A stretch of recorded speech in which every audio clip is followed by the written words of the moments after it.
Hello, my name is Emily Penman. I am the MajorTim.space Young Ambassador for 2021 to 2022.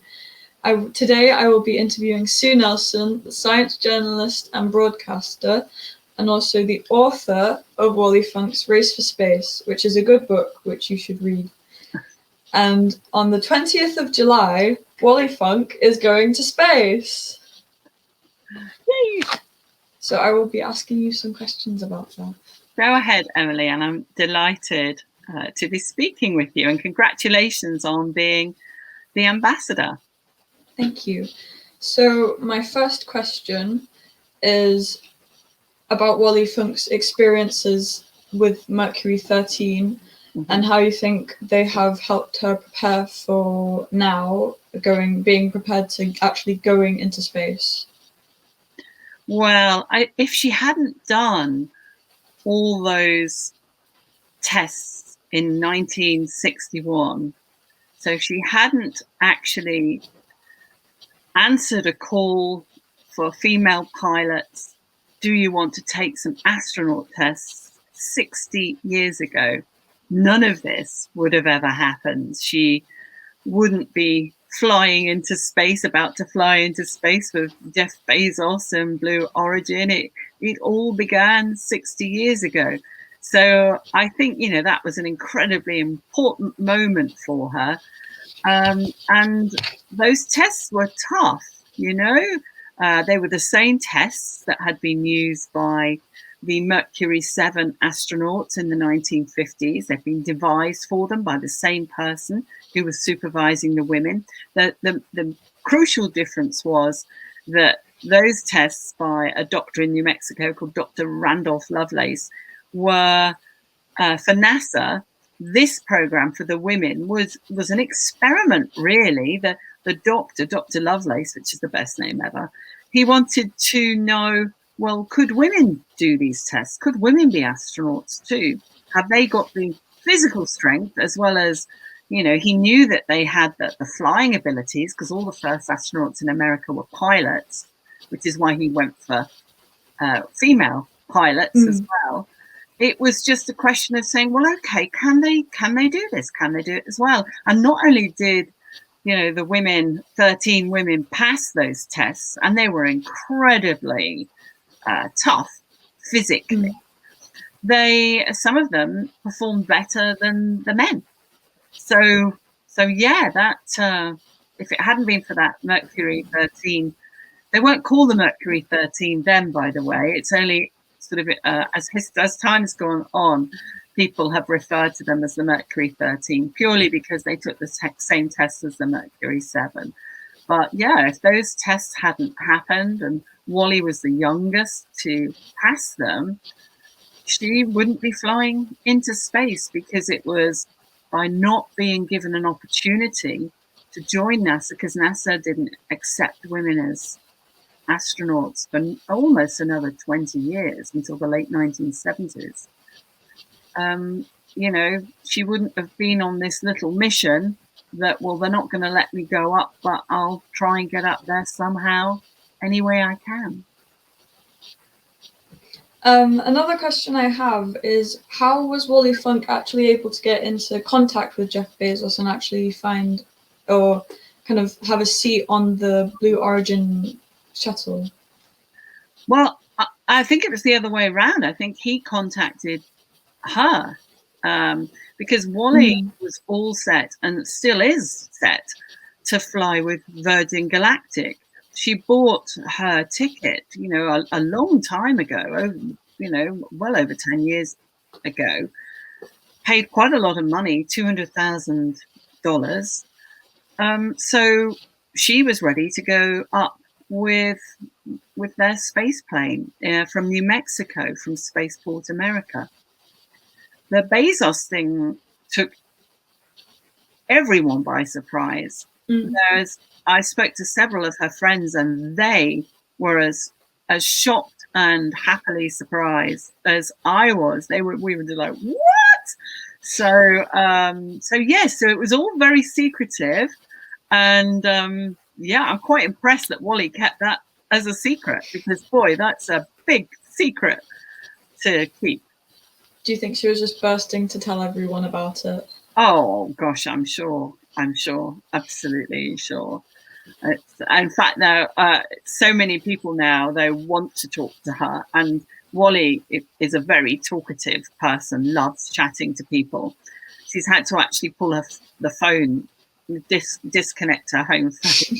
It's just I don't think she was even being allowed to eat. There's just too many calls. So yeah, but she's with Bezos now. I think she's left today, which is I know we're recording this a few days beforehand, this on Friday. So she's about to spend a couple of days with him and the team in preparations for her flight.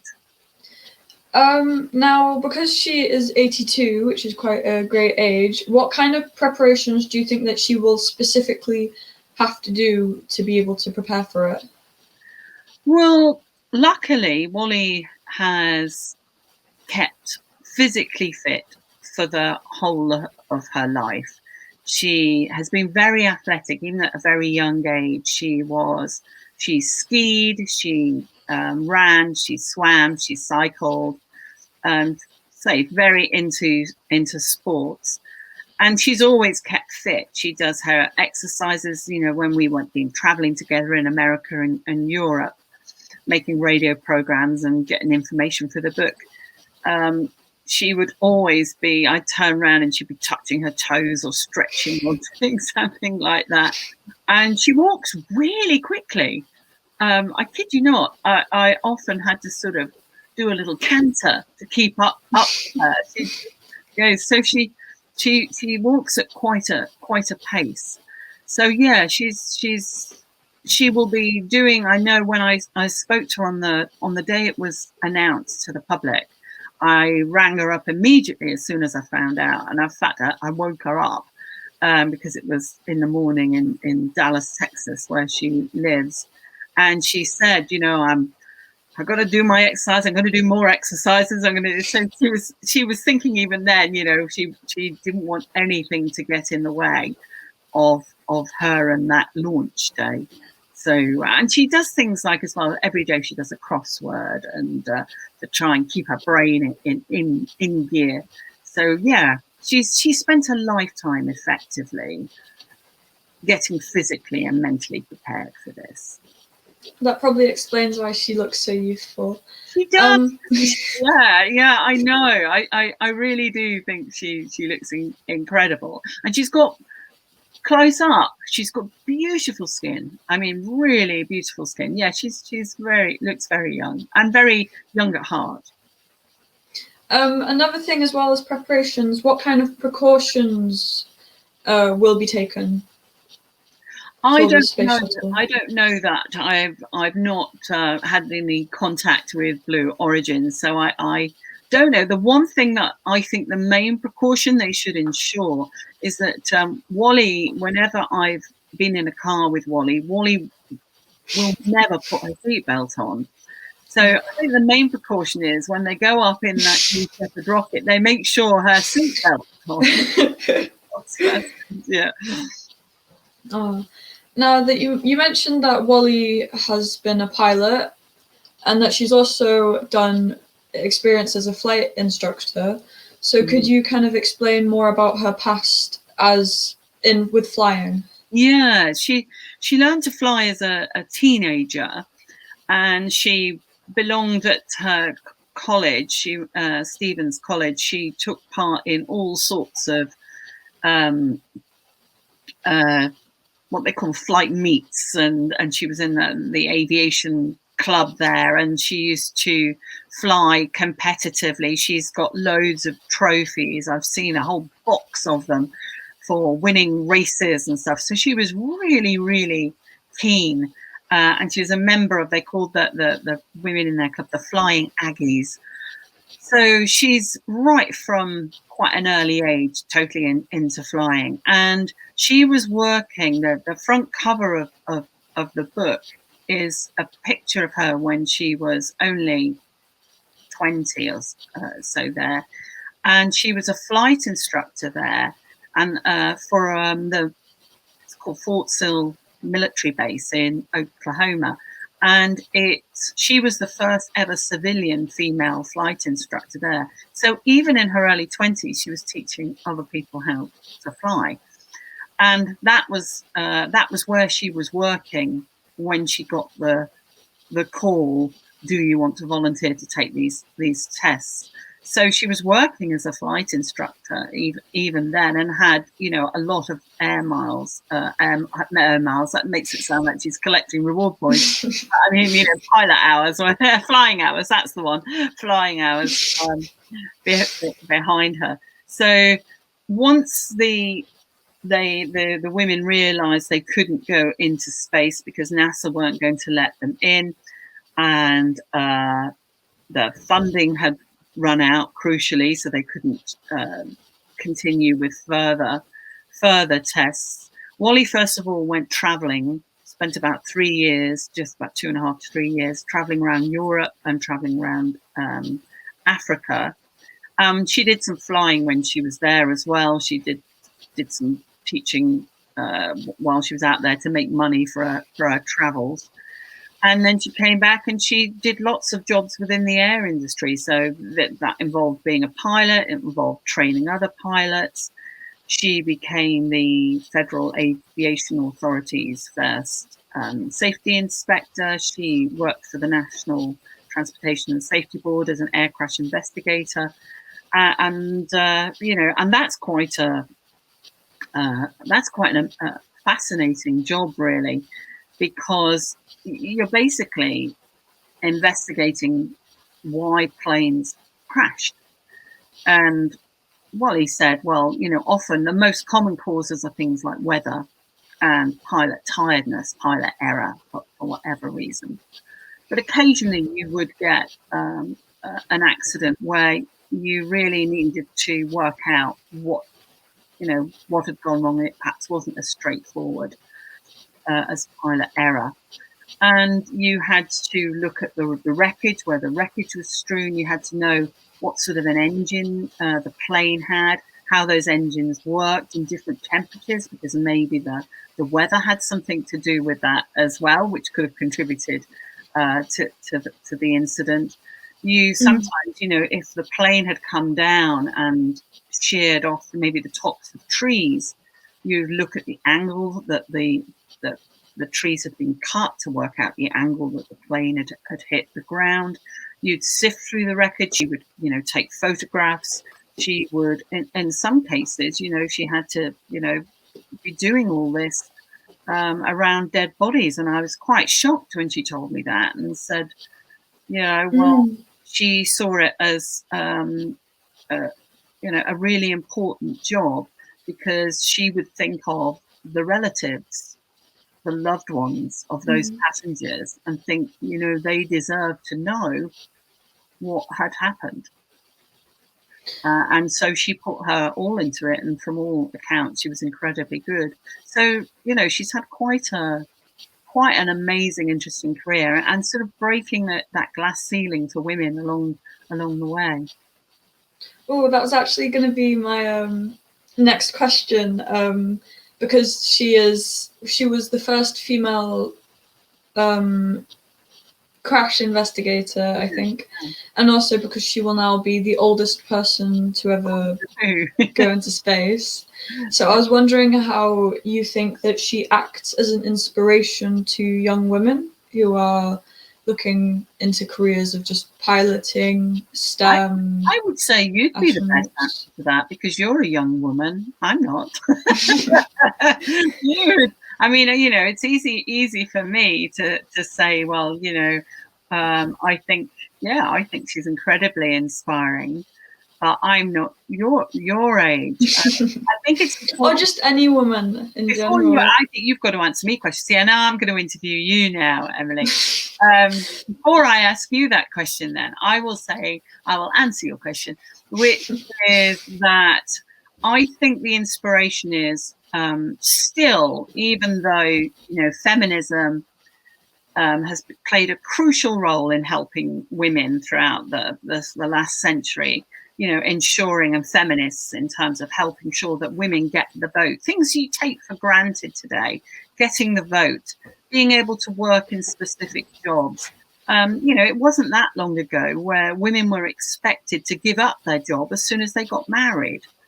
Also, jobs for women at the time, particularly at the time when Wally was young, it was considered very traditional. Women either got married or, you did certain jobs, which were good jobs, but they were very limited. It was, teacher or secretary. It wasn't pilot.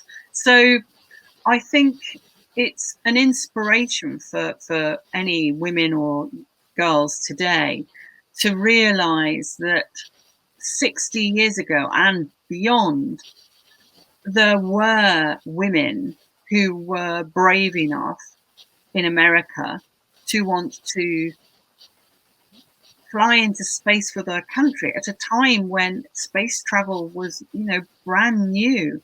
A lot of astronauts have died in their quest to get into space. Some have never left the launch pad because there have been accidents in the early days.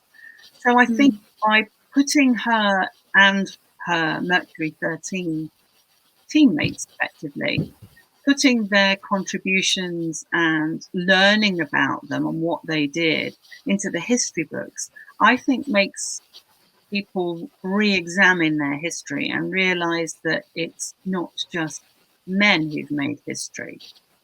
It's women have always been there, often maybe behind the scenes, often not behind the scenes, but few people hear about them because they're maybe not in the history books. And so that would be my aim, is to get all this stuff so that anybody at school who has a textbook about space or space history, or they buy one, don't just learn about the brave men who are involved, but they also learn about the women, and that includes the women behind the scenes, like the ones that have been featured in the book and the film Hidden Figures, the women who worked as engineers, who did the mathematics and calculated the orbits and things like that. That, to me, is incredibly inspiring. So what about you, Emily? Does she inspire you? Let's say you're tons younger than me. How do you feel? Or do you feel, oh, she's just my grandma? How does she inspire you? I think you've put my thoughts perfectly into words, better than I could. Oh no, you're not getting out of that one. That's very clever, but you shouldn't be able to get out of that. Yeah. What does she make you feel like, knowing that she's done this? How do you feel about her? It makes me feel very hopeful, as if lots of things are possible, because obviously she is very old, but she's had the motivation and the kind of willpower and the ambition to be able to do this. So it kind of gives hope that with enough willpower, you can achieve many, many great things, just like she has. Perfect. I also think what she proves, which a really important life lesson for everyone, is persistence. Is not giving up. I think it's very easy, particularly for women sometimes, to just crumble at the first bit of criticism, or to think, maybe I'm not good enough on that. And you absolutely shouldn't. You've got to have that confidence. And also, life is all about failures and successes. You learn something all the time. I've failed at so many things, but actually people often don't remember that. They always remember the things that you've done where they go, oh, that was good, or that was nice. They don't remember that. Well, in order to get that documentary made, I had 4 or 5 rejected. They just remember the ones that you've done and they really like. So I think persistence, she's an absolutely supreme lesson in persistence, and I think that is absolutely key. I've seen the video with Jeff Bezos when he tells her about that he will be taking her to space, and I think you know Wally quite well. So what do you think the first thing she will think, or her first reaction she will have when she enters the Earth's orbit? I think her face is going to be a joy. I think her mouth will be wide open. She'll be going, wow, wow. She often goes, wow, wow, oh man, oh wow. This is incredible. This is fantastic. I think she's just gonna, it'll just be fabulous. I do know she'll enjoy every minute of it. I mean, she's so looking forward to it. I got an email from her the other day saying, I'm really excited. It's really block capitals. So yeah. Yeah. She's going to have a ball. I mean, she's going to be used, the weightlessness side of it will be easy for her because she's done 2 0G flights before. One of them when she was 60 years old. So she's absolutely comfortable with that, done it before. I hope anyway she enjoys the view. I think that's the key thing. I think that is the key thing is to. It was funny when I did speak to her on the day we got the news. She was going, I can't take my camera though. Oh. And it was funny because Wally is never, she never goes anywhere without this really tiny, really old, ancient digital camera, which takes, it's got about 4 pixels in one, it's really not the best of things. But she loves it, and she takes pictures wherever she goes, and she gets them printed, and then she writes names of people so that she knows who they are when she met them, because she meets so many people through, when it's not a pandemic, she goes around giving talks, and she's just very gregarious. So she will absolutely take tons of photos. So I can understand why for her that's a bit like saying you can't take your left arm. But and then she was saying, but they've told me there's going to be a professional, there's going to be somebody there. So so she was a little concerned about not having a camera, but I'm really pleased she hasn't, because it's a bit like an eclipse. If you see a total eclipse, you don't want to be seeing it through your iPhone and your you look at it with your eyes, because it's incredible and amazing and stunning, and you will never forget it. You will regret if you look at your phone, and I think that would be the same for a flight like that. You don't want to be suddenly thinking, oh, have I got the focus right, or have I got you just want to be looking and taking it all in, because it's not a long period of time in space. It's 4 minutes. I mean, it could feel like a long time, because you think, well, 4 minutes is a long time to look out of a couple of windows and gaze at the Earth.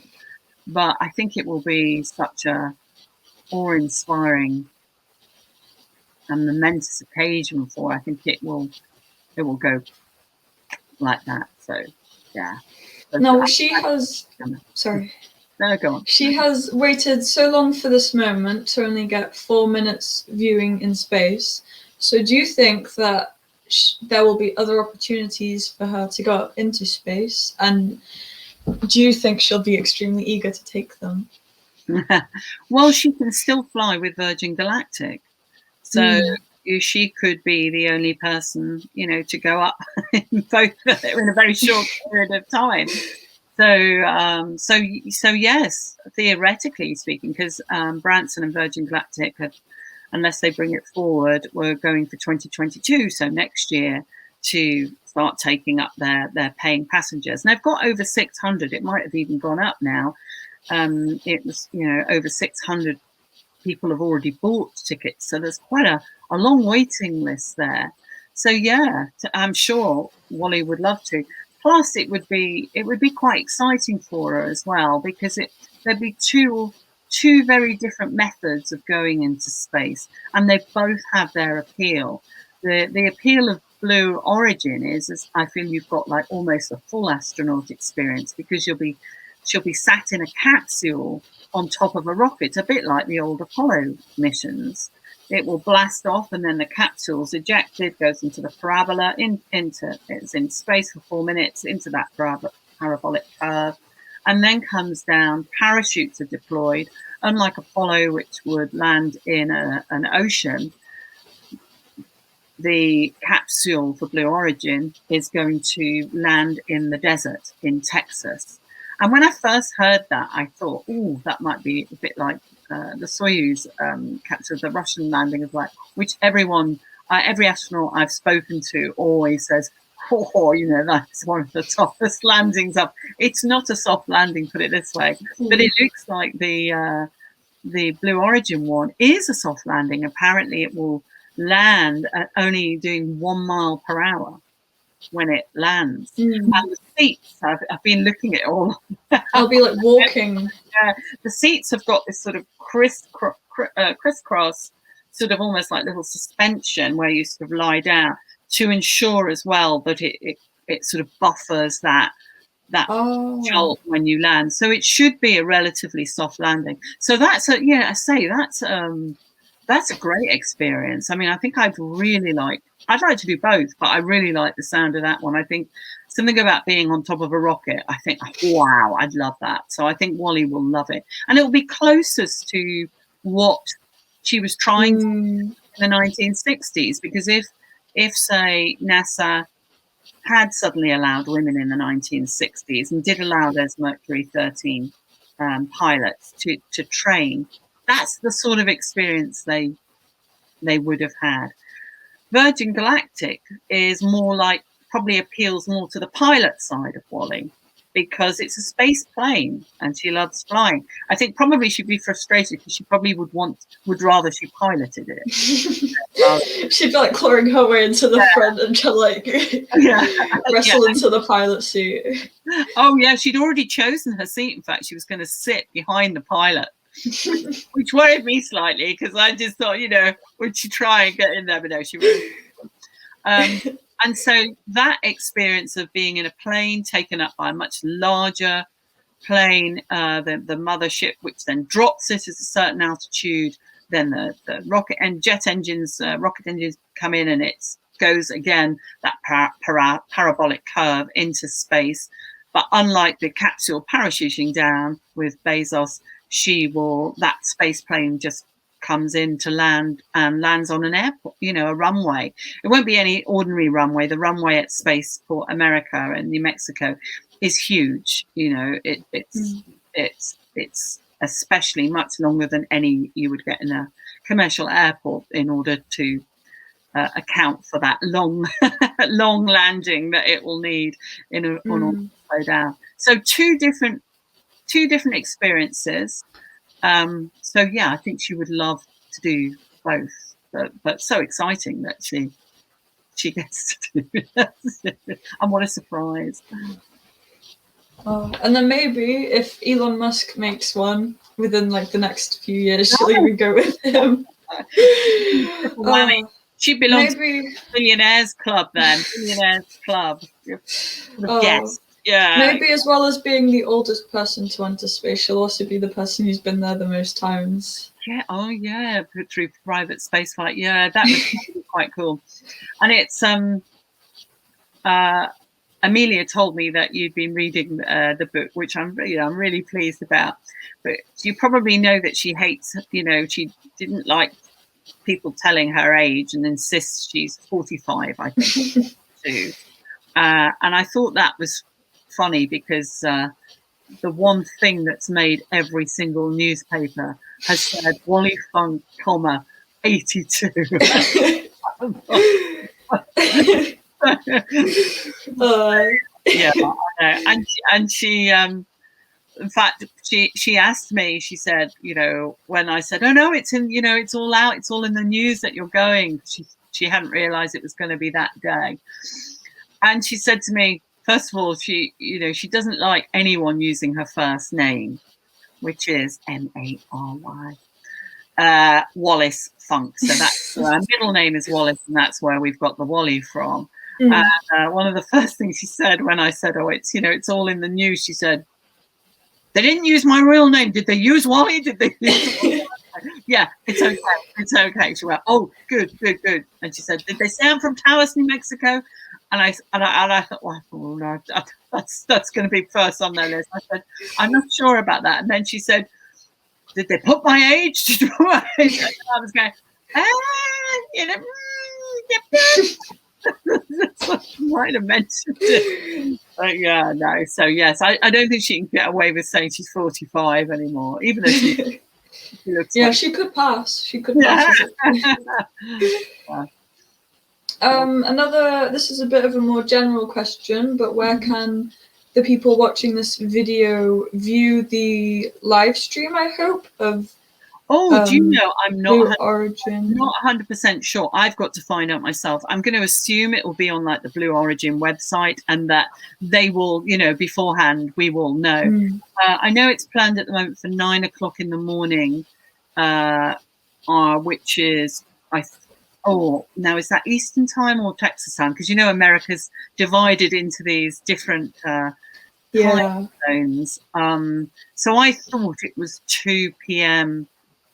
UK time, but if it was 9 p.m. Eastern time, which probably would mean it would be maybe 8 a.m. or 7 Texas time. But yeah, no, I get a bit confused with all the time zones. So that's the one thing, you know, we've got to sort out. But I'm sure it'll be all over social media with the right link. I'm sure it will be highly publicized. And everyone's just so excited about it. So yeah. I think I'll use it as an excuse to have a bottle of champagne on, you know, ready to pop the cork when she actually goes. I think quite a few people are going to be quite emotional about it as well, because it's quite a moving story too. You know, she's worked her entire life towards this. Yeah. Another more general question as well about Blue Origin is that because it is a private airline company and their kind of plan is for space tourism to become more widespread, how do you think that space tourism will increase? Do you think it will mean that it will become easier in the future to become an astronaut? And also, what do you think the environmental impact of that will be? Yeah, there's I think yes, definitely the demand will rise, because a lot of people probably, and when I say a lot of people, I mean obviously this subset of a lot of people with a lot of money. Sadly, I doubt we will be able to afford it at all. Maybe there'll be like a Ryanair of space travel, space tourism. But you know, there will be people who can afford to go, who are probably interested in going, but quite understandably, in the same way as when you buy a new laptop or a new car, if it's brand new or never been done before, you sort of think, okay, I'll wait until the first one comes out, see what everyone else thinks of it, and then I'll make my mind up.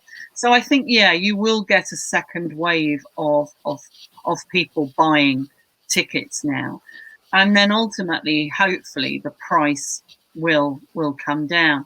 And I think you've got to pay tribute as well to people like Wally and others who first bought their tickets, because effectively they were also investors, because that's a lot of money to put up front, but it has also helped these companies do what they wanted to do, because it takes a lot of money to do all this. So yeah, I'm hopeful that it will absolutely change the nature of space flight. And for some, you know, for some companies, it could be the way to fund other stuff. You know, you get your money from your passengers that way, and use the money in different ways. In terms of the environmental impact, I believe I've sort of been looking into a bit of that, because I saw that Blue Origin did this sort of tweet where they compared the Virgin Galactic experience to theirs. Oh, they're trying to get like one up. Well, it was a little bit of a na, because, you know, because they'd stolen the thunder from Virgin Galactic by by giving Wally a free ticket. And then Branson stole their thunder by saying, well, I'm going up next week then, sort of thing, to go before Wally's launch. But they seem to have, come to a little bit of a truce now, which is good. But I saw that on one of the environmental things, it said that I've got to look into this, because Blue Origin said that their environmental impact was much less than Virgin Galactic's. But I've not, to be honest, not gone into it in a great way.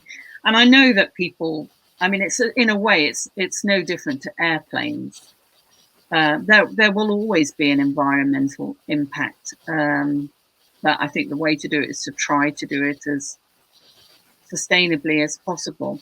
And people often forget, though, that in order to get a space plane or a rocket or what have you, this has given knowledge and jobs to thousands and thousands of people. And there are always spin-off technologies along the way. So it's not just about giving a few lucky rich people a trip into space. It's far more than that. It's an entire industry that supports engineers and scientists and computer scientists and mathematicians. It's that sort of benefits far beyond just a little trip into space with a lucky few. Sue Nelson has also been trying to get a Lego set for the Mercury 13 ladies created, and it will need people to vote for it. So vote down here. There's a link in the banner. Oh, thank you. And let me show you it. I brought it. This is the Wally Funk one. So I got her, one of my son, very kindly, I put down my designs, and he realized for them. Actually, at the moment, Wally's wearing a face mask, because it's a pandemic. I put face masks on. So I got Wally with a helmet, because that picture of her on the trainer jet that's on the front of the book, she's holding a helmet, and one of her light aircraft that she loves flying. I got the first member of the Mercury 13 to pass the test. Oh, her little mask has come off, so I might take her mask off. That's Jerry Cobb, and I put her. There's a lovely picture that NASA have of Jerry by the Mercury capsule, so that's why we've got Jerry Cobb and the Mercury capsule. And then the third one is the doctor who made it all possible, which is Dr. Randolph Lovelace, who supervised all the tests. And so I've got him giving a little tilt table test. And this was one of their tests. So actually it does move, the tilt table. And I thought we'd have like a generic member of the Mercury 13 on there, so that, it can be whoever you can imagine. It could be whoever you want it to be. So yeah, so you have to go onto the Lego Ideas website. It's free. You just register, and then you can vote. And I really need those votes as soon as possible, because we've only got a few days now to get about 400 more votes, and it goes through to the next stage. So yeah, if you can, and once I get through this stage, I've got one more stage, and if I pass that stage, then Lego will make a special edition set of the Mercury 13 with Wally Funk. So yeah, please vote. I would also again like to remind you that Sue was the author of Wally Funk's Race for Space. So if you're interested in reading that, go and buy this book, or maybe borrow it from the library if you can get it from there. Yeah, thank you. These are all the questions I have for you today. Thank you. You have been brilliant to interview. You've been really good, Emily. You relaxed into it. I'm very impressed. Job as a reporter maybe ahead for you. Thank you. Thank you. Thank you for coming here today to answer my questions. Bye. You're welcome. Bye.